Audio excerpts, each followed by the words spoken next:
முதல் வாசகத்திலே இறைவாக்கினர் எசாயா பாவ மன்னிப்புக்கு அழைப்பு விடுக்கிறார். உண்மையும் நீதியும் கடைபிடிக்க மக்களை வழிகாட்டுகிறார்.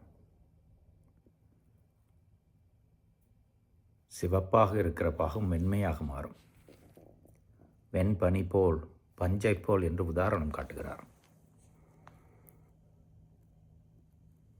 கடவுளுடைய இரக்கம் மன்னிப்பு மிகப்பெரிய கொடை, அது பேரிரக்கம்.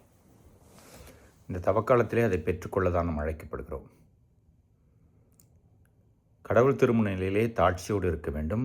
எந்த நன்மை செய்தாலும் பெருமைக்காக செய்யக்கூடாது என்பதை இயேசு சுட்டி காட்டுவதை நற்செய்தி வாசகத்திலே வாசிக்க கேட்டோம். பாவங்கள் தவறுகளோடு போராடி கொண்டிருந்தால் மன்னிப்பு கேட்போம். இந்த தவக்காலத்திலே நன்மை செய்வதற்கு முடிவு செய்திருந்தால் சிறிது நேர ஜபம், தான தர்மம், ஒருத்தல் முயற்சிகள், எந்த நன்மையும் நாம் திருநீற்று புதனன்று கேட்ட வாசகத்தைப் போல மறைவாய் இருக்கட்டும். பெருமை பாராட்ட வேண்டாம். கடவுள் நமக்கு தக்க சன்மானம் தருவார். எனவே தாட்சியோடு அவரை நாடி வந்து மன்னிப்பை பெற்றுக்கொள்ள முயற்சி செய்வோம். இறைவன் என்னென்னும் வாழ்த்து பெறுவாராக.